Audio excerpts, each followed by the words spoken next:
नमस्कार। यो हो टेलिभिजनको विशेष सन्दर्भमा म यहाँहरूलाई हार्दिक स्वागत गर्दछु।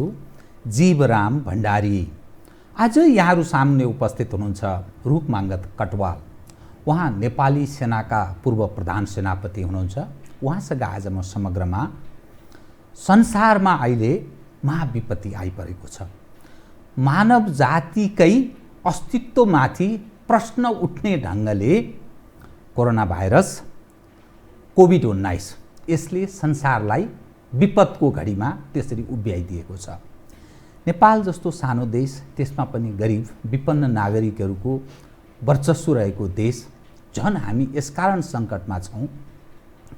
रेमिट्यान्सले मुलुक चल्छ, भ्रष्टहरूको अखडा नेपाल बनेको विषय त्यति नबुझेको विषय पनि छैन।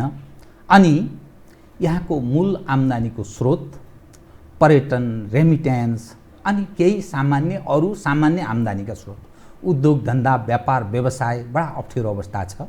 परनिर्भरता, दिनानुदिन दैनिक खाद्यान्नदेखि हर चिजमा हामी परनिर्भर छौँ। यस्तो अवस्थामा नेपाल जस्तो देश त झन् महासङ्कट, अप्ठ्यारो अवस्थामा प्रवेश गर्दैछ। काहीँ न काहीँ राजनीतिक संयन्त्रमाथि अविश्वासको विषय पनि यसकारण उठेर आयो। भ्रष्टाचारसँगै जोडियो। स्वास्थ्य मन्त्रालयले खरिद गरेको यो विपदको घडीको सामान खरिद प्रकरणमा समेत भ्रष्टाचारको गन्ध आयो। आलोचना व्यापक भयो र पछिल्लो समयमा के विषयले प्रधानता पाएको छ भने यो विपदको घडीमा नेपाली सेनाको प्रयोग केका लागि, मेडिकल सामग्री खरिदका लागि नेपाली सेनाको प्रयोग, यो विषयले प्रधानता पाएको छ। समाज यस सवालमा विभाजित भएको छ, स्वयं सत्तारूढ दलमा पनि। र यस सवालमा म आज पूर्व प्रधान सेनापति कटवालसँग यो प्रसङ्गसँगै समसामयिक कयौँ जिज्ञासाहरूलाई उहाँ मार्फत सम्बोधन गराउने प्रयत्न गर्नेछु। सर्वप्रथम म उहाँलाई स्वागत गर्छु। स्वागत छ यहाँलाई। धन्यवाद जीवरामजी। अब म विषयमा कसरी प्रवेश गरेँ भने भुक्तभोगी, अनुभव प्राप्त, ज्ञान सब हिसाबले सवाल कहाँबाट म प्रवेश गर्न चाहन्छु भने मेडिकल सामग्री खरिदमा नेपाली सेनाको प्रयोग ठिक कि बेठिक भन्ने समाजमा बहस, छलफल, चर्चाको विषय छ। कतिपय मानिस भन्छन् संविधान त विपदको घडीमा सेनाको प्रयोग ठिक, तर नेपाली सेना यस्तो एउटा अस्त्र हो, अन्तिम घडीमा कुनै संयन्त्र, कुनै चिज काम लागेन भने त्यो मुलुक जोगाउने, त्यो सुरक्षा, त्यो कवचको रूपमा मात्रै, अर्थात् ब्रह्मास्त्र भन्छ नि, ब्रह्मास्त्र जस्तो मात्रै हो। जे पाए त्यहीमा प्रयोग गर्दा यसै गरी राजनीतिक संयन्त्र चाहिँ भोलि बदनाम भयो भने मुलुक कहाँ प्रवेश गर्छ। त्यसकारण यो सेनालाई बदनाम गर्ने एउटा षड्यन्त्र पनि हुनसक्छ है, अलि सावधान हुनुपर्छ भन्ने दृष्टिकोण पनि छ। सत्तापक्ष यसमा विभाजित छ, अपोजिसनवालाहरू पनि यो सेनाको प्रयोग ठिक होइन भन्ने छ। एक खाले यसै पनि विरोध गर्ने, यसै विरोध गर्ने, बेतुको विरोध गर्ने या अर्थपूर्ण विरोध गर्ने, दुवै यस्तो खालको मिश्रित खालको प्रतिक्रिया छ। अलिकति कटवाल पूर्व चिफ साहबको अलिकति कुरा सुनौँ यस सवालमा, त्यसपछि म राजनीतिक विषयको अलिकति मेसो बढाउँछु र अगाडि बढ्छु। कृपया सुरु चाहिँ यहीँबाट। धन्यवाद जीवरामजी। अब यो चाहिँ मान्छेले कसरी, कुन इस्युलाई कसरी हेर्छ त्यसमा डिपेन्ड गर्ने कुराहरू हो। तपाईँले अघि नै तपाईँको ब्याकग्राउन्डमा भनिसक्नुभयो, नेपाली सेना या संसारको प्रजातान्त्रिक पद्धतिभित्र बसेको सेना जहिले पनि संविधानतः त्यो चाहिँ सञ्चालन हुन्छ र हुनुपर्छ। त्यसैलाई भन्छ loyalty to the rule of law, अथवा कानुनी राज्यको अवधारणा अनुसार त्यही अनुसार चल्ने र अहिले पनि नेपाली सेनाले त्यो संविधानभित्र बसेर नै जे गर्छ त्यो गर्छ र संविधानतः सरकारले दिएको निर्देश, आदेश चाहिँ पालना गर्छ र गर्दै आएको छ र गर्न पनि पर्छ। तर त्यसको साथसाथै कुन कुन इस्युहरूमा कसरी त्यसलाई चाहिँ ह्यान्डल गराउने भन्ने कुराहरू छ र अहिले यो मेडिकल सामान खरिद गर्ने प्रक्रिया जुन छ अहिले यो आपद विपदको घडीमा विश्वमा यस्तो आपद विपद कहिलेकाहीँ बेला बेलामा आइरहेकै हुन्छन्, आइरहन्छन् र फेरि पनि आउँछ यस्तो आपद विपदको घडीहरू। यस्तो बेलामा नेपाली सेनाले नेपाल र नेपालीको बृहत्तर हितलाई मध्यनजर राखेर मानव उपकारमा आफूलाई समर्पण गर्नु यो स्वाभाविक कुरा हो। यसमा शङ्का उपशङ्का गर्नुपर्ने केही कारणै छैन। र अहिले यो सामान खरिद गर्ने प्रक्रियामा पनि नेपाली सेनाले आफैले गर्ला जस्तो मलाई लाग्दैन। यसमा चाहिँ विभिन्न सम्बन्धित स्टेक होल्डर मन्त्रालयहरूका मान्छेहरू राखेर र सेनाभित्र पनि विभिन्न चाहिँ ब्रान्चका मान्छेहरू राखेर त्यसलाई चाहिँ विधिसम्मत रूपमा कानुनसम्मत रूपमा त्यसलाई चाहिँ गर्ला जस्तो मलाई लाग्छ। र यो जिटिजु भन्ने कुराहरू आएको छ। जिटिजु भनेपछि जिटिजु भनेको मैले बुझेको गभर्मेन्ट टु गभर्मेन्ट, त्यहाँ बिचको मान्छेहरू कोही खडा गर्न नपर्ने। तर हामी कहाँ प्रक्रिया कसरी सुरु हुन्छ भने G2G भनिन्छ, तर बिचमा एउटा चाहिँ मान्छे खडा गरिन्छ र त्यो मान्छे जहिले पनि एउटा पोलिटिक्ससँग या पोलिटिकल नेतृत्वसँग या एउटा नेतृत्वको ग्रुपसँग चाहिँ सम्बन्ध भएको देखिरहेको छ।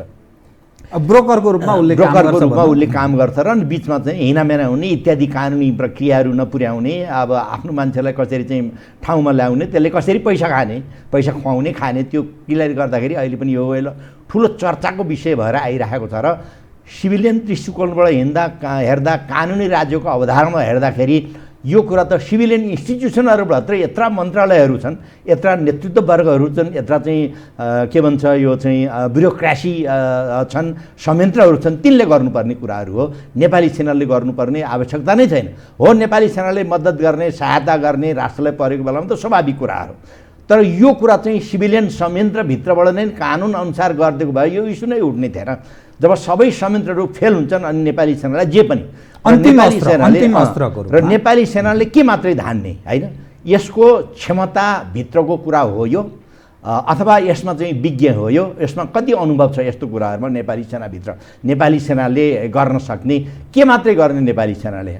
अब हरेक चिज नेपाली सेनालाई बाटो बनाउने नेपाली सेना, घर बनाउने नेपाली सेना, भुइँचा लगाए नेपाली सेना, खाद्य अब अहिले चाहिँ ठाउँ ठाउँमा मान्छे पुर्याउने ल्याउने नेपाली सेना, अनि नेपाली सेनाका हवाई जहाजहरू युज गर्ने, अनि त्यो नेपाली सेनालाई कहिले पनि त्यो चाहिँ फेरि चाहिँ खर्च वर्च दिँदैन, त्यो खालि चाहिँ उधारोमा चलेको हुन्छ। र पछि अनि महालेखाले पनि नेपाली सेनालाई चाहिँ दोष लाउँछ, नेपाली सेनालेको यति चाहिँ के भन्छ त्यो बेरुजु यति आयो भनेर नेपाली सेनालाई गरिदिन्छ। र त्यो दृष्टिकोणबाट हेर्दाखेरि मैले पहिला पनि भनेको छु यस्तै कार्यक्रममा, नेपाली सेनाको इन्स्टिट्युसनल त्यो चाहिँ एउटा चाहिँ जुन उसको चाहिँ एउटा त्यो छ नाम छ, उसको आस्थाको केन्द्र एउटा भएर रहेको छ, त्यसलाई कसरी खत्म गर्ने, जसरी अरू पोलिटिकल इन्स्टिट्युसनहरू त्यसको इन्स्टिट्युसनहरू कसरी खत्म भएको छ र पब्लिक क्रेडिबिलिटी कसरी डुबिरहेको छ, इमेज कसरी, त्यसैलाई डुबाउनको लागि पनि यो चलखेल त भइरहेको छैन भन्ने प्रति नेपाली सेनाको नेतृत्ववर्ग चनाखो छ भन्ने मलाई लाग्दछ। र त्यो कुनै पनि हालतमा हुनु हुँदैन, हुनु दिन पनि हुँदैन। र म विश्वास गर्न चाहन्छु नेपाली सेनाको नेतृत्व यो प्रति एकदमै चनाखो छ। र यो क्रेडिबिलिटी, नेपाली सेनाप्रति भएको पब्लिक क्रेडिबिलिटी, इन्टरनेसनल क्रेडिबिलिटी विश्वास जुन छ त्यो पनि डुब्यो भने त हामीसँग जाने ठाउँै छैन, हामी ओत लाग्ने ठाउँै छैन, हामीले चाहिँ कहीँ ओत लाग्ने ठाउँै चाहिँ हामी त चौतारी नै पाउँदैनौँ। त्यस कारणले यो प्रति चाहिँ हामी असाध्यै चनाखो हुनुपर्छ। त्यस कारणले अब अहिले चाहिँ नेतृत्ववर्गले विचार गर्नुपर्ने कुराहरू हो यो, जसले अहिले देश हाँकिरहेका छन् तिनीहरूले विचार गर्नुपर्ने कुराहरू। र यस्तो कुरामा नेपाली सेनालाई जहिले पनि यो चाहिँ के भन्छ यो उसको कन्ट्रोभर्सीमा ल्याउने कुरा चाहिँ नेपाली सेनाको इमेज, यसको पब्लिक क्रेडिबिलिटी गिराउनेतर्फ चाहिँ धेरै सोझिएको छन् र एकतर्फी चाहिँ लागिरहेको छन्। किन अहिले चाहिँ षड्यन्त्र हुन सक्छ भन्ने तपाईँलाई लाग्छ यो विषय? किन होइन, केही एजेन्टहरू मलाई के लाग्छ भने केही साना इलिमेन्टहरू, केही इलिमेन्टहरू हरदम यो लागिरहेकै छन् र नेपाली सेनाको इमेज कसरी गिराउने भन्ने अहिले चाहिँ कैयौँ मान्छेले फेरि राज संस्थासँग जोडेर पनि नेपाली सेनालाई हेरिरहेका छन्। र त्यो अवस्थामा संसदमा पनि केही समय अगाडि कुरा उठिरहेको छ नेपाली सेनाको विषयमा, तपाईँहरूले सबैले सुनिरहेकै कुराहरू हो। त्यो दृष्टिकोणबाट हेर्दाखेरि नेपाली सेनासँग भएको जुन आस्थाको एउटा केन्द्र भएर रहेको छ ऐतिहासिक कालदेखि, त्यसलाई कसरी गिराउने सो द्याट नेपाली सेना पनि केही पनि होइन भन्ने। र सायद यसमा चाहिँ नेपालको एउटा चाहिँ जुन नेपाल राष्ट्रको एउटा चाहिँ नाम छ, एउटा चाहिँ इज्जत छ, एउटा भरोसा छ, त्यसमाथि चाहिँ प्रश्न चिन्ह खडा गर्ने र यहाँ नेपाललाई चाहिँ एउटा चाहिँ खेलको मैदान बनाउने, त्यसप्रति चाहिँ नेपाली सेना चनाखो रहनेछ र रहेको छ भन्ने म चाहिँ विश्वास गर्न चाहन्छु। तर यो गर्दाखेरि चाहिँ नेपाली सेनाले प्रक्रिया पुराएर गर्छ, मलाई जहाँसम्म विश्वास छ। जताभावी लागेर कसैको उसमा लागेर चाहिँ तुरुन्त गरिहाल्ला जस्तो लाग्दैन। र स्टेक होल्डरहरू, अरू मन्त्रालय, स्वास्थ्य मन्त्रालय, रक्षा मन्त्रालय त यसै पनि डाइरेक्टली चाहिँ ऊ नै भयो, त्यसले समन्वय गर्ने होला, स्वास्थ्य मन्त्रालय, अर्को चाहिँ परराष्ट्र मन्त्रालय होला सायद, र अरू जो पनि स्टेक होल्डरहरू छन्, यी सबैको संयन्त्र जोडाएर नेपाली सेना आफू मात्रै यसमा इन्भल्भ भएर गर्ला जस्तो मलाई लाग्दैन। र प्रक्रिया पुरा र संविधान अनुसारै यसले काम गर्छ भने म विश्वास गर्न चाहन्छु, र त्यही नै गर्छ भन्ने म विश्वास गर्न चाहन्छु। जीवरामजी, दुई विषय म अलिकति जोड्छु है। एकातर्फ G2G भनेको छ, गभर्मेन्ट टु गभर्मेन्ट, होइन?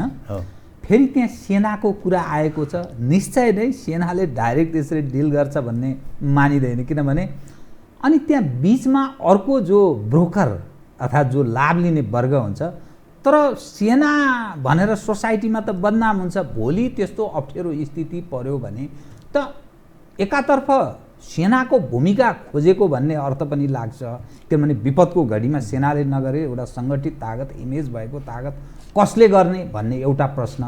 अर्कोतर्फ भोलि प्रश्न उठ्ने काहीँ कथम अहिलेकै मेडिकल सामग्री आयातमा यस्तो बेइमानी भए चाहिँ त्यहाँ पनि त्यो ब्रोकरको रोलका कारण या कुनै अर्को तागतले त्यसै गरेर बदनाम गरिदियो भने त्यस्तो अवस्थामा तानिने त सेना पर्छ। मैले अघि नै भने जीवरामजी, मैले त्यो कुरा बुझेँ तपाईँले भन्न खोजेको। त्यसैले मैले भनेको नेपाली सेना यसप्रति चनाखो छ, सतर्क छ, र त्यस्तो चाहिँ सवाल उठ्ने कुरा, त्यस्तो कन्ट्रोभर्सियल कुराहरू हुने, बिचमा चाहिँ ब्रोकरहरू राख्ने कुराहरूमा नेपाली सेना सचेत छ भन्ने म विश्वास गर्न चाहन्छु। त्यो नहोस्, किनभने त्यो जेसुकै गरे पनि त्यसको दोष आखिरमा आएर नेपाली सेनाभित्र नै पर्छ, र त्यसैले त्यो पब्लिक क्रेडिबिलिटी जुन छ नेपाली सेना त्यो गिर्दछ, त्यो खतम हुन्छ।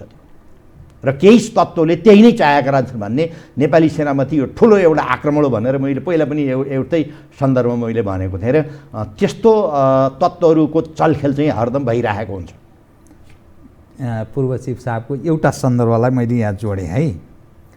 संविधान त भन्ने एउटा लफ्ज तपाईँले प्रयोग गर्नुभएको छ। मुलुक अप्ठ्यारो पर्दा, डुब्न लाग्दा त्यस्तो बेलामा पनि सेना त्यो संविधान, ऐन कानुन मात्रै हेरेर बस्नुपर्ने हुन्छ कि अथवा ती चिज पर प्रवेश गर्छ? त्यो पार्ट पनि एउटा। अनि म अरूमा प्रवेश गर्छु, कृपया। मैले बुझेँ तपाईँले भन्न खोजेर।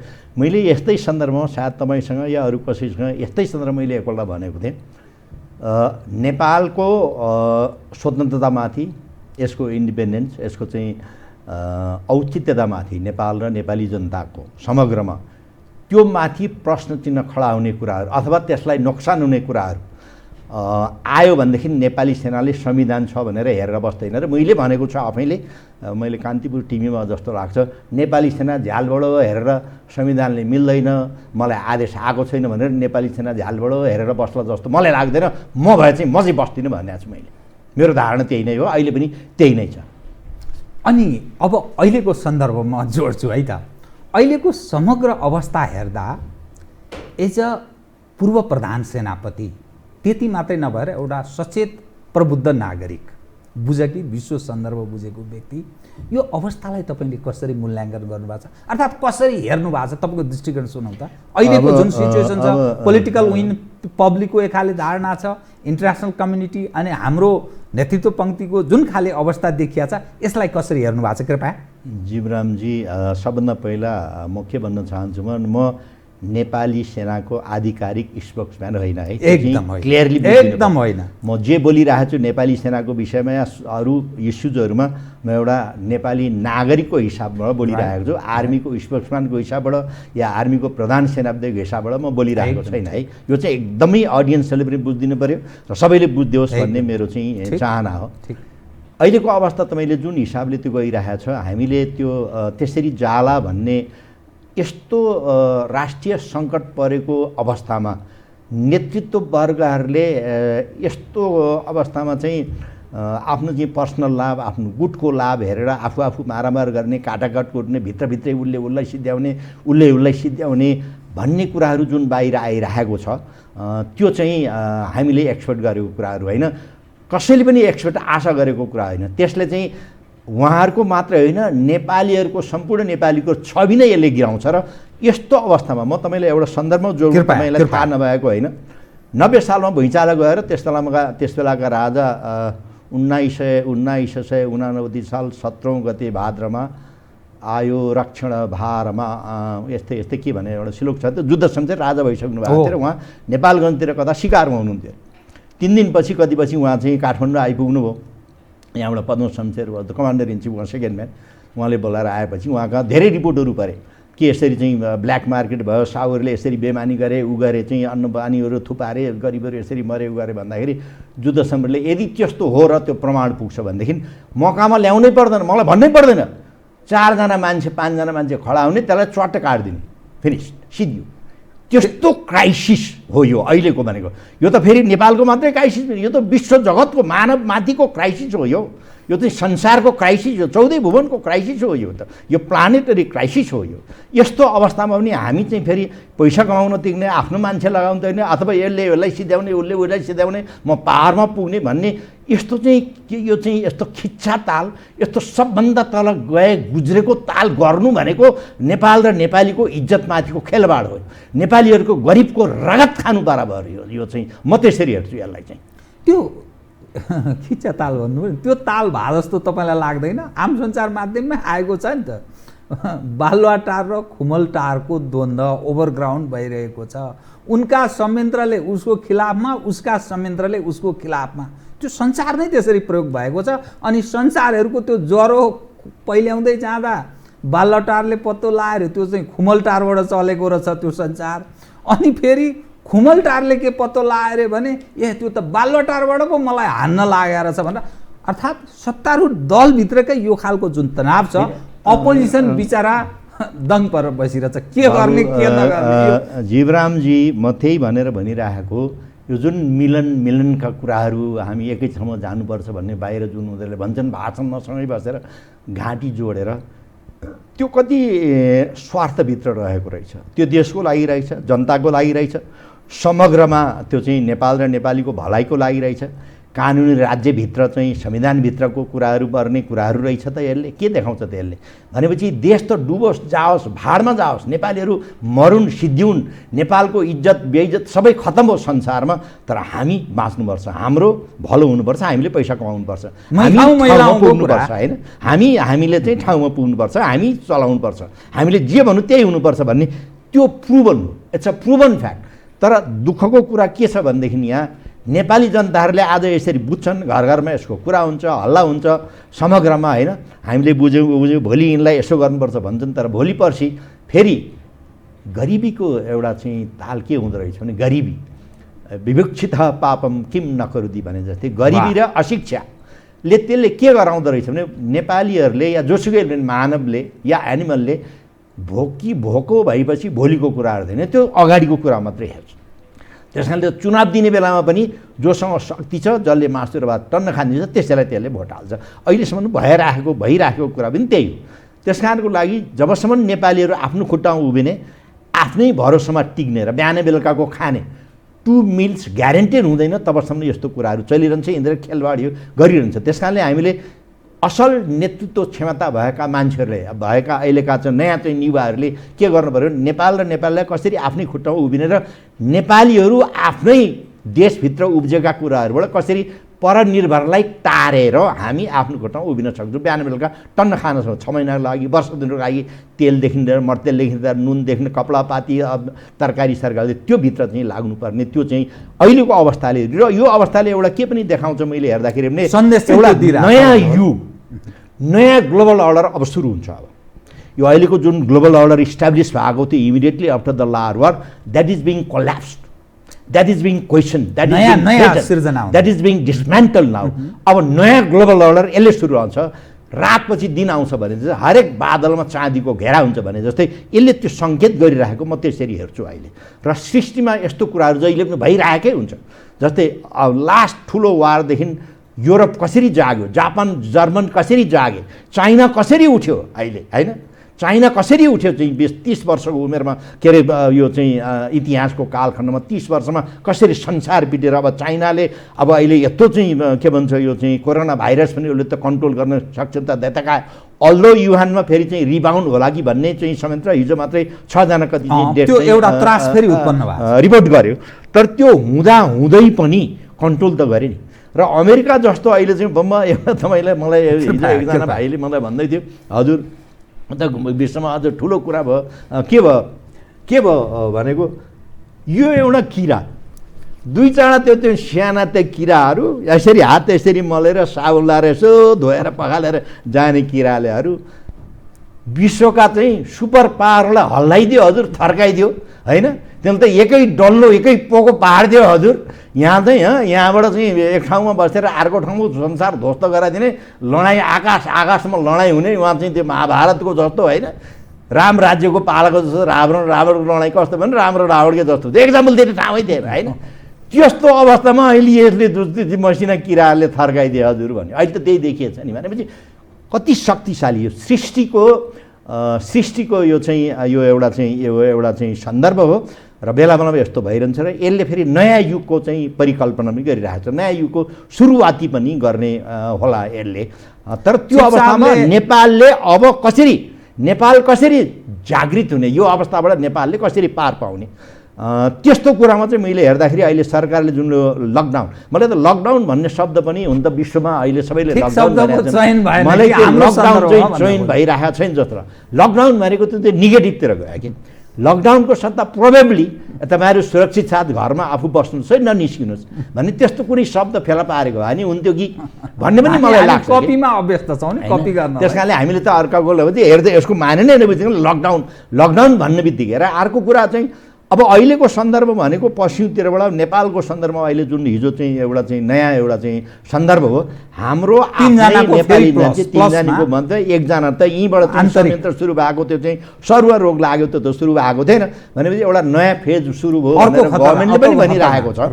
र त्यस कारणले त्यो पश्चिमतिर खास गरेर चाहिँ अहिले चाहिँ अब धनगढी के भन्छ कैलाली, कञ्चनपुर र अब बागलुङमा चाहिँ त्यहाँको चाहिँ हरेक मान्छेलाई त्यो कुरो ट्र्याकिङ एन्ड ट्रेसिङमा चाहिँ एकदमै चाहिँ सक्षम हुनु पऱ्यो र त्यसमा चाहिँ छिरिक तलमाथि गर्नु भएन। तर दुःखको कुरा के भयो भने अब हाम्रो यो ओपन बोर्डरको कुरा भयो होइन, महाकाली तरेर पौडी खेलेर मान्छे पार तरे होइन, त्यहाँ चाहिँ सयौँ मान्छेहरू चाहिँ लकडाउन भन्दा कुदेर आएछन्, छिरेर आएको छन्, दुनियाँभरको ऊ त भागेर हिँड्छ। ऊ त रिपोर्ट गर्नुको सट्टा संयन्त्र त हाम्रो नभएको होइन नि, गाउँ गाउँमा छ, वडा अध्यक्षहरू छन्, त्यहाँ चाहिँ दुनियाँ त संयन्त्र त छ नि, तर मान्छेले रिपोर्ट गरिरहेको छैन र हाम्रो त्यो इफेक्टिभ पनि भएन। त्यो पश्चिमतिरबाट जुन चाहिँ त्यो सुरुमा चाहिँ भारतबाट खास गरेर आएका मान्छेहरू तिनीहरूको चाहिँ त्यो चाहिँ ट्रेसिङ एन्ड ट्रेकिङ र अर्को चाहिँ विदेशबाट आएका मान्छेहरू कोसँग कहाँ उनीहरूले सङ्गत गरे, कोसँग बोले, कोसँग खाए, कोसँग हिँडे, सुरुदेखि नै त्यो इफेक्टिभ तालबाट त्यो गरेको भए सायद यो हुँदैन थियो होला। र मलाई अर्को एउटा के विश्वास लाग्छ भने हाम्रो टेम्परेचर, नेपालको समयको टेम्परेचर र हाम्रो हाइट, जोग्राफिकल हाइट जुन छ र हाम्रो खानपान जुन छ अथवा हाम्रो इम्युनिटी तागत जुन छ त्यसले गर्दाखेरि यहाँ त्यस्तो डिभास्टेटिङ होला जस्तो मलाई चाहिँ भित्र कता कता विश्वास लागिरहेको, त्यो हुँदैन भन्ने पक्षमा म छु। चिफ साहब यो हजुर जुन तपाईँ अहिले तपाईँको मैले निधारमा रातो पनि टिका लगाएको देखेँ होइन, म पनि लगाउँछु। यो कता यो कोरोना भाइरससँगै जो हाम्रा पूर्वजहरूले जुन खालको मान्यता, जुन एउटा परम्परा अवलम्बन गरे, पूर्वीय संस्कृति खास गरी हिन्दू कल्चर अनि यो बुद्ध मार्गीहरू जुन कल्चरलाई अवलम्बन गर्थे, यो व्यवहारिक रहेछ, विज्ञान सम्मत रहेछ भने जस्तो अहिले पश्चिमाहरू पनि यसो नमस्कार गर्ने, अङ्कमाल गर्ने, ईसा मैचुम्बा यी सब चिज चाहिँ चुम्बा यी चिजबाट अलिक विमुख हुँदै गएको यो एउटा पक्ष पनि देखियो नि। यो अलिकति इतिहासलाई जीवराजजी तपाईँले एकदमै राम्रो पक्ष उठाउनु भयो। यसमा चाहिँ एकदमै म पूर्ण विश्वास छु। विज्ञान भनेको ज्ञानबाट अपभ्रंश भएर झरेको शब्द है। विज्ञान भनेको ज्ञानको अपभ्रंश भएर विज्ञान भएको, त्यो पहिला बुझ्ने त्यसको जर हो। र हाम्रो तपाईँ ऋग्वेदतिर अथवा वेदका हामी 4 वेद अथवा त्यसका चाहिँ हाँगाबिगाहरू अथवा पुराणका कुरा गर्दै ल्याउनु भयो भने हाम्रो अहिले संसारमा जे जति भएका छन्, अहिले ड्रोनहरूदेखि लिएर होइन, अब यत्र चाहिँ हाम्रो चाहिँ स्याटेलाइटहरूदेखि लिएर हवाईजहाजदेखि लिएर अहिलेको इन्टरनेटको जुन जमाना छ, त्यो बेलामै त्यही वेदलाई नै अध्ययन गरेर यी सबै कुराहरू भइराखेका छन्।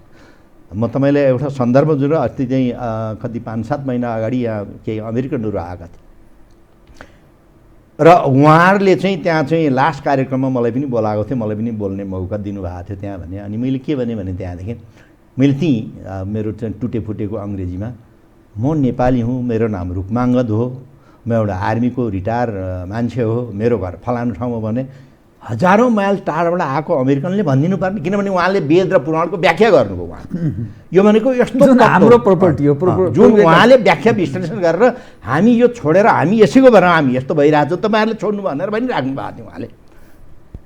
भन्दाखेरि उहाँहरूले चाहिँ के भन्नु भनेदेखि त्यही कुरा तपाईँहरूलाई सम्झाउन आएको, यो तपाईँहरूको प्रोपर्टी हो, यो तपाईँहरूको सम्पत्ति हो। हामीलाई अझै तपाईँहरूले यहाँबाट नै सुरु भएको हो यो सिभिलाइजेसन भन्ने चिज नै। त्यस कारणले यो हजुरबुवा भन्छ नि, वेद पुराण भनेको हरेक धर्मको, यो त हिन्दू धर्म होइन, यो धर्म नै होइन, यो त way of life, it's a system. संसार कसरी चल्ने, मानवता संसार प्राणी कसरी चल्ने भने एउटा चाहिँ त्यो सिस्टम खडा, एउटा संविधान भने विश्वको संविधान भने पनि हुन्छ यसलाई। त्यसमा त्यस्तो सिस्टमहरू, त्यो धर्मतिर लानुभन्दा पनि यो त्यस्तो सिस्टम रहेछ। र अहिले हामीले त्यसबाट हाम्रो बाबु बराजुले अथवा ऋषि मुनिहरूले हेर्नु न, हामी जोगी महात्माहरूले जे गरेका रहेछन् त्यो कति चाहिँ वैज्ञानिक रहेछ, त्यो कति चाहिँ त्यसमा ट्रुथ रहेछ, सत्यता रहेछ भन्ने कुरा त यसमा पनि प्रुभन अहिले मानवता प्रुभन होइन अहिले त प्रुभन भइरहेछ नि।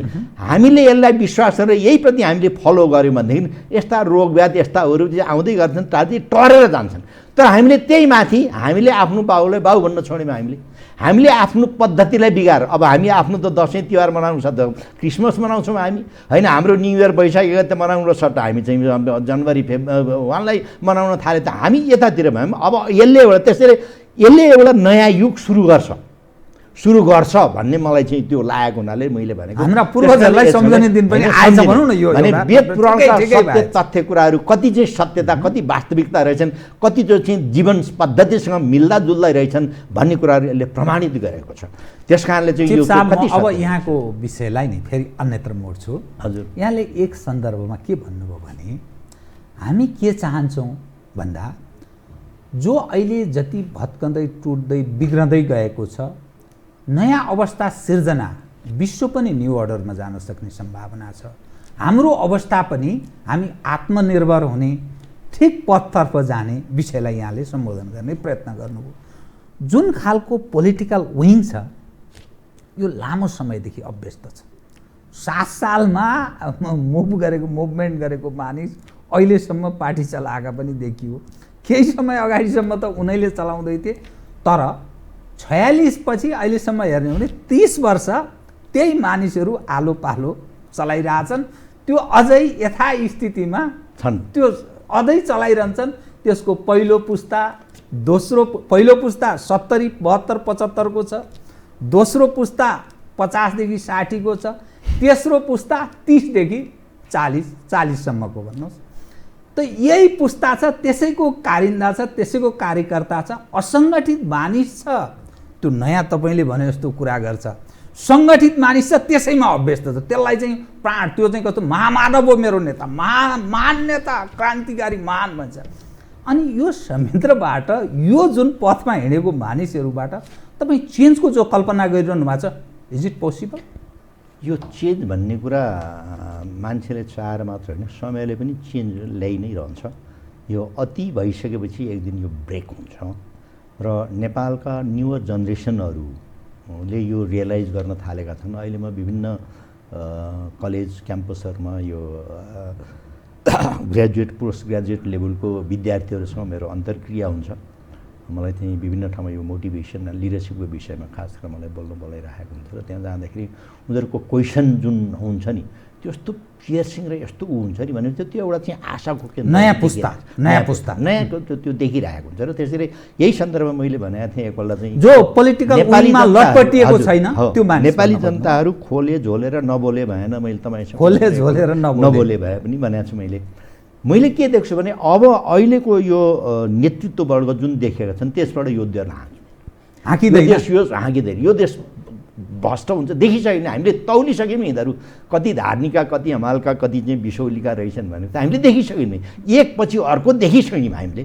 त्यो नयाँ जेनेरेसनमा त्यो जेनेरेसन कस्तो आउनु पऱ्यो भने नेपालमा यो संविधानमा भएको अहिले प्रशस्त एमेन्डमेन्ट गरेर अहिले एउटा त यो राजनीतिक दलका नेतृत्ववर्गहरू जो चुनावबाट आउँछन् तिनीहरूलाई यो एक्जिक्युटिभ ब्रान्चमा राख्नै हुँदैन कुनै पनि हालतमा।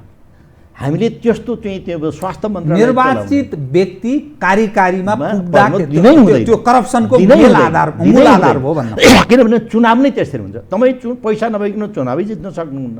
अनि त्यो चुनावमा खर्च भएको पैसा त तपाईँले उठाउनै पर्ने हुन्छ र त्यहाँ चाहिँ ठेकदारहरू बिचौलाहरू अनेक किसिमका मान्छेहरू जोडिरहेको छन्। देख्नु भएन अहिले यही सामानको लेटेस्ट उसमा त कस्ता कस्ता मान्छेहरू सामेल भएका रहेछन् भन्ने कुरा त सबैले छर्लङ्ग भइसक्यो। त्यस कारणले त्यस्तो मान्छेहरूलाई त त्यो के अरे कानुन बनाउने, नीति निर्माण गर्ने र ओभरसाइट गर्ने त्यसमा राख्दिने र यो मान्छेहरू त विज्ञ मान्छेहरू, त्यो विषयमा दखलता प्राप्त गरेको अनुभवी मान्छे र केही उमेर पनि भएको मान्छे र विश्व जगत बुझेको, नेपालको जियोग्राफिकल लोकेसन, पोलिटिकल यो जियो पोलिटिक्स बुझेको त्यस्तो मान्छेलाई त्यो जिम्मेदारी एक फिक्स छ 4 वर्ष 5 वर्षको दिन त तलमाथि गरिस् कानुन यो छ, संविधान यो छ त हुन्छ भने त्यो भयो भनेदेखि त्यसले त्यो एउटा चाहिँ टाइम पनि पाउँछ र हरेक मान्छे नाम कमाउन चाहन्छ नि। म मरेपछि पनि नाम भइराखोस्, मेरा छोरा नाति बनाएर फलानाका छोरा नाति भनेर चाहन्छ। यो चाहिँ यो हरेक मान्छेको चाहना हो। त्यसो गर्न चाहने मान्छेले त्यो राख्ने, त्यो राखेर अनि नेपालको सन्दर्भमा नेपाल आफ्नै खुट्टामा उभिने मैले चाहिँ के देख्छु भनेदेखि अब अहिले जुन यो फर्टाइल ल्यान्डमा जुन पनि घरहरू बनेका छन् यी घरहरू यो बन्द गर्नुपर्छ। अहिले जति भइसक्यो काठमाडौँ त अब कन्ट्रोल गर्नै सकिँदैन, सबै खत्तम नै भइसक्यो। त पहाडतिर अझै पनि बाँकी छ, तराईतिर अझै पनि बाँकी छ। त्यो घर बनाउने एउटा चाहिँ त्यो कङ्ग्लोमरेसन अफ त्यो कम्युनिटी बनाउने त्यो चाहिँ अब जहाँ चाहिँ उब्जनी अलिकति कम हुन्छ त्यसमा पानी लाने, बिजुली लाने, बाटो लाने, टेलिफोन लाने इत्यादि कुराहरू त्यहाँको हस्पिटल, स्कुल, कलेज, क्याम्पसहरू बनाउनु त्यो बनाएर फर्टाइल ल्यान्ड त्यो पोलिसमा त्यो नगरिकन हुँदैन। मैले धेरै वर्ष भइसक्यो भनिरहेको।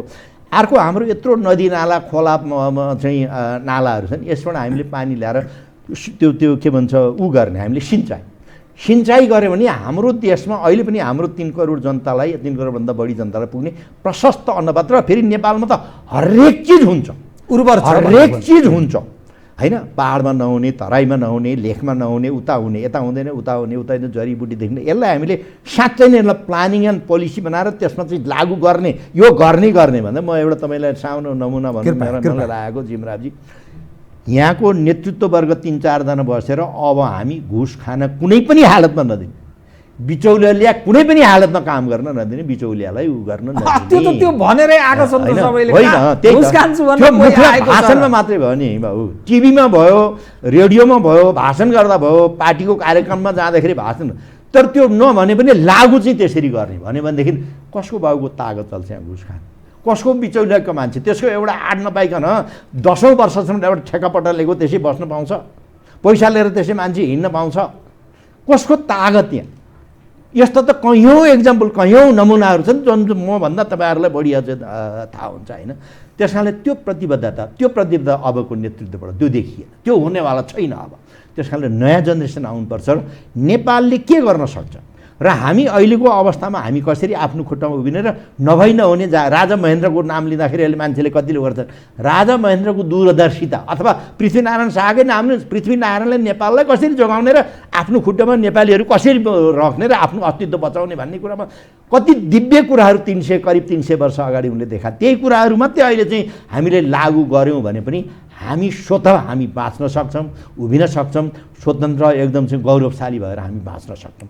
हाम्रो देशमा भएका कच्चा पदार्थहरूले के हुन सक्छन् त? राजा महेन्द्रको पालामा जो विभिन्न इन्डस्ट्रियल एरियाहरू खडाहरू भए होइन, अनेका चाहिँ फ्याक्ट्री कारखानाहरू चाहिँ खडाहरू भए होइन, ती चाहिँ नेपालकै कच्चा पदार्थ नेपालीहरूले गर्न यहाँ नभएका खास गरेर मिसनरी चिजहरू बाहिरबाट ल्याउने तब तक जबसम्म हामी आफै बनाउन सक्दैनौँ भन्ने त्यो रहेछ नि त उगार्ता त।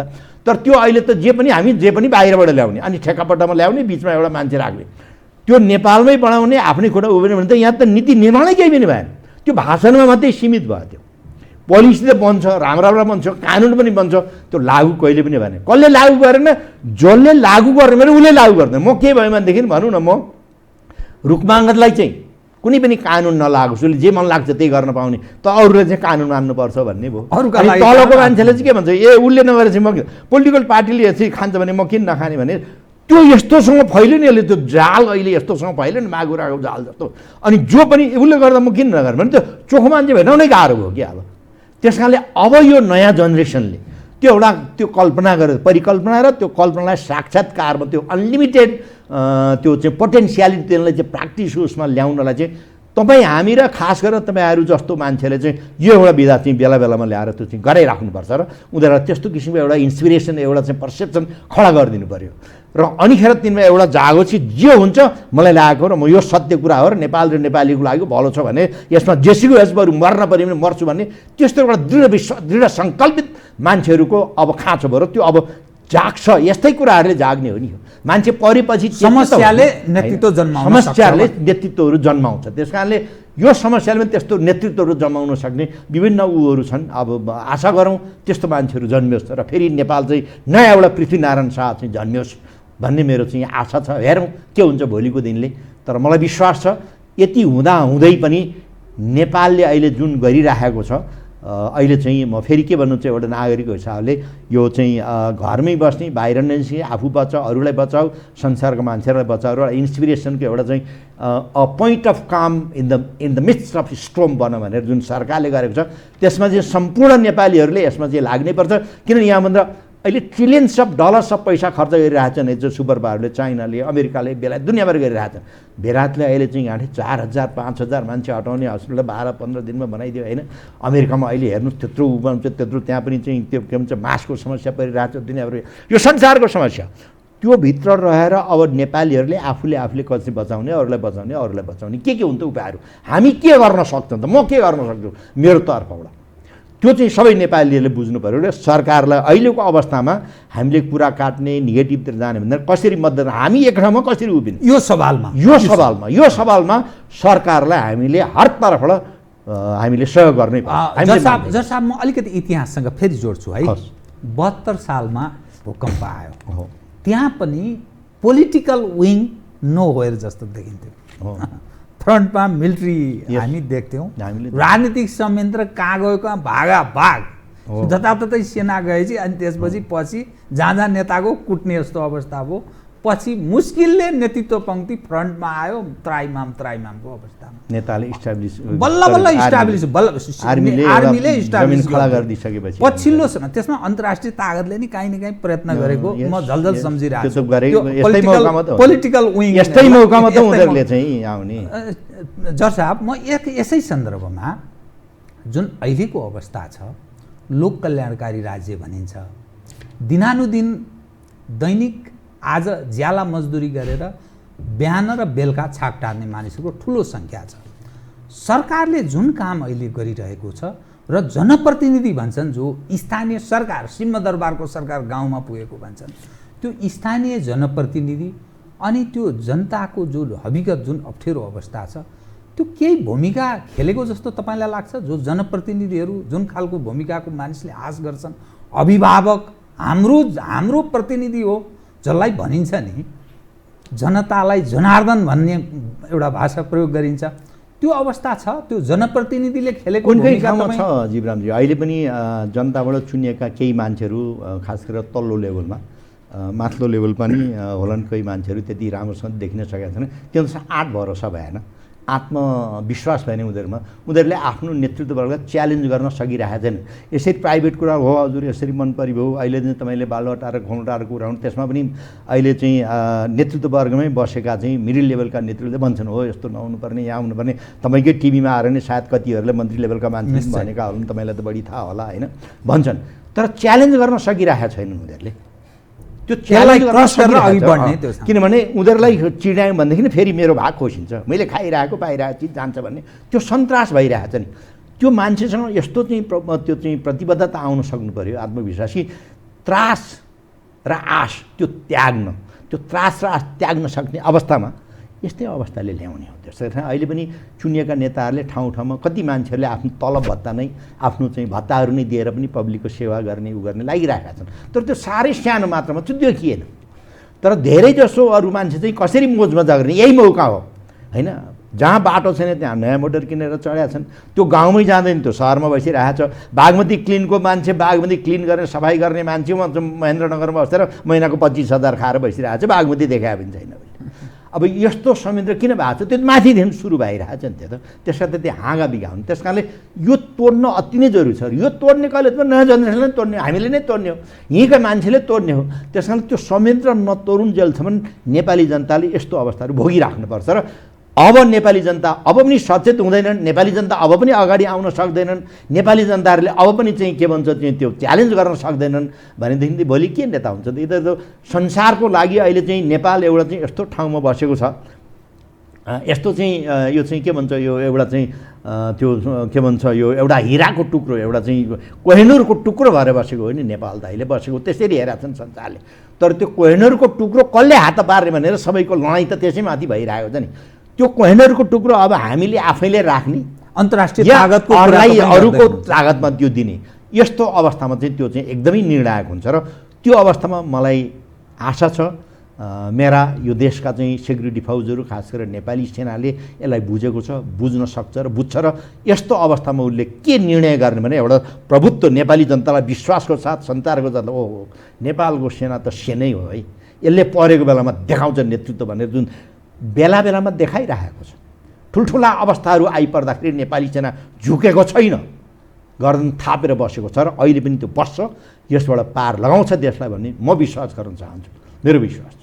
जर साहब म अर्को विषय अलिकति जोडेँ। हजुर, रेमिटेन्सबाट मुलुक चलेको गाउँमा त्यो जस्ताका पहिलेका जो खर्का छाना थिए अहिले जस्तामा रूपान्तरित भएको छ। मेरै गाउँ तपाईँ हाम्रै गाउँ ओखलढुङ्गाकै पनि कुरा त्यस्तो देखिन्छ। अनि मानिसहरू त्यो खद्दर खाँडीबाट अहिले सर्ट प्यान्ट अनि अलिकति जुत्ता चप्पल राम्रो लगाएर हिँड्न सक्ने त्यस्तो अवस्थामा पदार्पण गरेका छन्। रेमिटेन्सले अर्थात् विदेशमा जाने नेपालीहरूको पैसाले राज्य पनि चलेको छ, नागरिकको पनि गुजारा चलेको छ।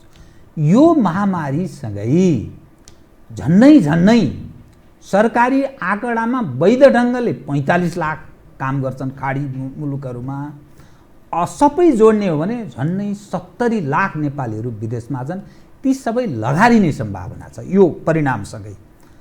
त्यो मानिस जब नेपाल आउँछ उद्योग धन्दा केही छैन, कायापलट छ। उत्पादन हामी वास्तवमा सिद्धिएका छौँ, हाम्रो परनिर्भरता भयङ्कर बढेर गएको छ। राजनीतिक संयन्त्र करप्सनमा चुर्लुम्ब डुबेको छ। त्यो मैले भनेको होइन कि त्यो सूचना उहाँहरूले आफैले भनिरहेको छ, त्यो अन्तर्राष्ट्रिय घटनाले डे टु डे घटनाले देखाउँछ। पार्लियामेन्टमा भनिरहेको छ प्रशासन त्यत्तिकै करप्ट छ अनि अरू विङ बेकममा भएको छ, संवैधानिक अङ्ग पुरै राजनीतिकरण भएको छ। त यसले ल्याउन सक्ने जुन भयावह सङ्कट जुन देखा पर्दैछ यसको सामना गर्न सक्ने स्थिति बन्ला, कतै मुलुकको त्यो अस्मितासँग पनि मानिस जोडेर हेर्छन्। किनभने जुन खालको गैर जिम्मेवार संयन्त्र छ त्यो आफ्नो लाभका लागि के गरेका छ तपाईँ नै बढी चस्मन्ती दिनुहुन्छ, कति मानिस तपाईँले आफै भोग्नु भएको होला। यस्तो अवस्थामा के परिस्थिति सिर्जना हुन सक्छ नेपालको सन्दर्भमा, नेपालभित्र? मैले यो विषय पनि अलिक तपाईँ सम्बोधन होस् न कृपया। यस्तो सिरियस इस्यु उठाउनु भयो नि अहिले, यसको इम्प्याक्ट त अब नेपालले मात्रै होइन विश्व जगतले नै यसको 5-7 महिनापछि वर्ष दिनपछि अनि पो यसको चाहिँ इम्प्याक्ट के पर्छ भन्ने कुराहरू थाहा हुन्छ। नेपालको सन्दर्भमा मैले बिहान पनि त्यहाँ एकजना साथी आउनु भएको थियो, तपाईँलाई जस्तै चाहिँ के भन्छ मैले चाहिँ त्यो के भन्छ त्यो सेनिटाइजर लगाएर हात धोएर अनि मैले उहाँले के भन्नुभयो यसको मैले के भनेको थिएँ भनेदेखि चाहिँ यसको इम्प्याक्ट अहिले तुरुन्त देखिँदैन। हामी त हरेक चिज सागसब्जीदेखि लिएर नुन तेल अब मट्तेलदेखि लिएर हरेक चिज तपाईँ यहीँ हेर्नुहोस् न, यो कोठाभित्र अथवा तपाईँले लगाइरहेको अधिकांश बाहिरको छ। हाम्रो के छ नेपालमा भनेको के छ त? मैले लगाएको के छ यहाँ नेपालमा भनेको के छ? तपाईँको र मेरो ज्यान चाहिँ नेपाली नै हो नि होइन? यो त्यही एउटा ज्यान त्यो मन एउटा नेपाली छ होइन? जेसुकै जहाँसुकै भयो भने त मेरो मन त मेरो नेपाली हो भने त्यही मात्रै भन्छ होइन? त्यस्तो अवस्थामा कस्तो आवश्यक पर्ला भने भोलि बिहान अहिले नै यो खान नपाउने मान्छेहरू जुन चाहिँ फ्याक्ट्रीमा विभिन्न रिक्सा चलाएर अब एउटा ट्र्याक्टर चलाएर बसिरहेका मान्छेहरू अहिले चाहिँ यो खाडीकै मुलुकको कुरा गर्नुभयो, मलेसिया या चाहिँ साउथ कोरियाको कुरा गर्नुभयो, अस्ट्रेलियाबाट त प्रधानमन्त्रीले यहाँका विद्यार्थीहरू पनि सबै मान्छेहरू जानुहोस् भनेर भन्नुभयो। रुवाबासीको अवस्था छ होइन? एउटा ठुलो एउटा मानवीय समस्या नेपालले झेल्नुपर्ने हुन्छ र त्यो 50 लाख 60 लाख मान्छे नेपाल भित्रियो भने कहाँ बस्ने, के खाने, के खानिदिने होइन? सेल्टर पहिला चाहिँ तिनीहरूलाई खानेको व्यवस्था, बस्नेको व्यवस्था, तिनको चाहिँ औषधि मूल्य त्यो पछि आउँदै गर्छ। त्यो समस्या झेल्नको लागि अहिलेको संयन्त्रले आफ्नो मान्छे है यसमा केही गर्नुपर्छ भन्ने त्यस्ता दूरदृष्टि भएका मान्छे पनि नेपालमा नभएका होइन, छन् नि विद्वानहरू छन्। त्यो जुनसुकै पार्टीको होस्, जुनसुकै त्यो गभर्मेन्टलाई गाली गर्ने अथवा यहाँ मन्त्रीज्यूहरूलाई गाली गर्ने मान्छे नै त्यसलाई पनि बोलाएर त्यस्तो एउटा संयन्त्र अबको 5 महिनामा के इम्प्याक्ट पर्छ त? खानामा, औषधिमा, मट्तेल, तेल, अब हाम्रो चाहिँ बस्ने अवस्था, खाडी मुलुकका मान्छे सबै यहाँ आए भनेदेखि अब अहिले कोरोना भाइरसको इम्प्याक्ट के हुनसक्छ, कोरोना भाइरसले कतिसम्म कहाँ के हुनसक्छ, त्यसको एउटा भयो एउटा प्लानिङ गर्नुपर्ने चाहिँ मैले नेपालमा प्लानिङ हैन, नेपालको यो प्लानिङ गरेर त्यसलाई एक्जिक्युट गर्नलाई के स्रोत र साधन नहुने के हुन्, त्यस्तो किसिमको एउटा सानो संयन्त्र आई बिलिभ द्याट त्यो गरिराखेको छ भन्ने पनि मैले चाहिँ सुनिराखेको पनि छु। तर त्यसमा चाहिँ मान्छेहरू चुज गर्दाखेरि कस्तो मान्छे चुज गर्ने हैन, त्यो एउटा निस्वार्थ भावनाले नेपाल र नेपाली नै मेरो सर्वस्व हो भन्ने मान्छेहरू त्यसमा राखेर त्यो गर्यो भनेदेखि केही हदसम्म त्यसलाई थाम्न सकिएला। नत्र यो भयावह परिस्थिति हामी यहाँ चाहिँ भनेको मतलब कस्तो भनेदेखि तपाईँ खाइराख्नु भएको छ, तपाईँको घरमा 3-4 जना मान्छे खान पर्ने मान्छे लुट्न सक्ने भोलि अवस्था स्वाभाविक होइन। तपाईँले एउटा मोटर चढेर हिँडिरहेको मान्छेलाई माटोमा बाटो छेड्यो त्यसलाई चाहिँ हानमान गरेर त्यसको त्यो खल्ती कोटसोट लाएर हिँड्ने त्यो अवस्था नहोला भन्न सकिँदैन। तर त्यो साह्रै नै नेगेटिभ हुन्छ, त्यता हामी त्यता हेर्न त हामी नजाउँ भन्ने कुरा, हामी धान्न सक्छौँ, यो गोरामाइस हामी लड्न सक्छौँ। र नेपालीहरूले बेला बेला फेरि नेपालीहरूको चाहिँ कस्तो एउटा चाहिँ खुबी छ भनेदेखि मेरै अनुभवमा 60 सालमा क्विन इलिजाबेथ आउँदाखेरि क्विन इलिजाबेथलाई राजा महेन्द्रले चाहिँ स्वागत गरेछ एयरपोर्टमा। हाम्रो बागबजारमा चाहिँ बाटो सफा हुँदै त्यो सेतो छर्किँदै थियो, चुना छर्किँदै थियो टाउन। क्विन इलिजाबेथ त्यहाँ आइपुग्थ्यो त्यो सिद्धेर नारेटीतिर पुगिसक्यो है। नेपालीहरू चाहिँ 11th अन्तिम घडीमा गर्छ तर गरेरै देखाउने। र म अहिले चाहिँ यो गोर्खा टेल्स भन्ने एउटा किताब पढिरहेको छु, जेपी क्रसको, जोन क्रसको, जो नेपालमा अहिले सिटिजनसिप पनि पाउनु भएको छ, अङ्ग्रेजी ब्रिटिस आर्मीको अफिसर हो। त्यो किताब पढ्दैछ र नेपालीहरूको गोर्खालीहरूको क्षमता के हो त, उसको ओरिजिनालिटी भले कि हो एबिसिडी पढ्न नजानुहोस्, नाम लेख्न नजानुहोस्, तर उसको त्यो इन्जेनिटी जुन छ नि, त्यो इन्हेरेन्ट क्यारेक्टरिस्टिक त्यो चाहिँ बाउ बराजुदेखि त्यो तल आएको, त्यसमा चाहिँ विभिन्न किसिमका चाहिँ त्यो चाहिँ शक्तिहरू क्षमताहरू त्यो रहेछन्। त्यो क्षमता नेपालीहरूले यस्तो बेलामा देखाउँछ फेरि फाट एउटा चाहिँ भोलि एउटा वैज्ञानिक एउटा चाहिँ ठुलो नेता जन्मला, एउटा फुल्ली के होला त नेपाललाई फेरि बचाउँछ। नेपाल त्यसै नै ठाउँ बेला बेलामा बचिरहेछ कि त्यस्तो अवस्थामा पृथ्वीनारायण शाह खडाब राजा नेपाल जन्मियो, त्यस्तो अवस्थामा राजा महेन्द्र निस्कियो र नेपाललाई फेरि चाहिँ एउटा बाटोमा डोर्यायो होइन। त्यस्तो अवस्थामा नि आइरहेका हुन्छन्। त्यस कारणले त्यस्तो अवस्थामा नेपालीहरूले फेरि काहीँ न काहीँ पशु दिनसाथै एउटा भक्त निकालिहाल्छन् कि धैर्य गरौँ, हामी आशा गरौँ, विश्वास गरौँ र लास्टमा हामी यससँग लड्न सक्छौँ। हामी नेपालीहरू एकजुट भएर सरकारलाई एकदमै यो विषयमा सरकारको आदेश निर्देश पालन गरौँ, सरकारलाई बगियो आफ्नो दिगो दरिलो बनाउन सकौँ र हामी एउटा विश्वासको वातावरण क्रिएट गर्न सकौँ। संसारभरमा नेपाल र नेपाली साँच्चै मान्नुपर्छ भन्ने त्यो एउटा चाहिँ पर्सेप्सन फेरि एउटा खडा होस्, म त्यही नै विश्वास गर्न चाहन्छु। थ्याङ्क यू जज साहब, कार्यक्रममा आइदिनु धन्यवाद। आदरणीय दर्शकवृन्द, उहाँ हुनुहुन्थ्यो रूप माङ्गत कटवाल, नेपाली सेनाका पूर्व प्रधान सेनापति। जल्दा बल्दा पछिल्ला समसामयिक विषयलाई केन्द्रमा राखेर गरिएको कुराकानी। म लगायत मेरो सम्पूर्ण युनिटलाई कार्यक्रमबाट बिदा दिनुहोस्, तर यो टेलिभिजन हेर्दै रहनुहोला। नमस्कार।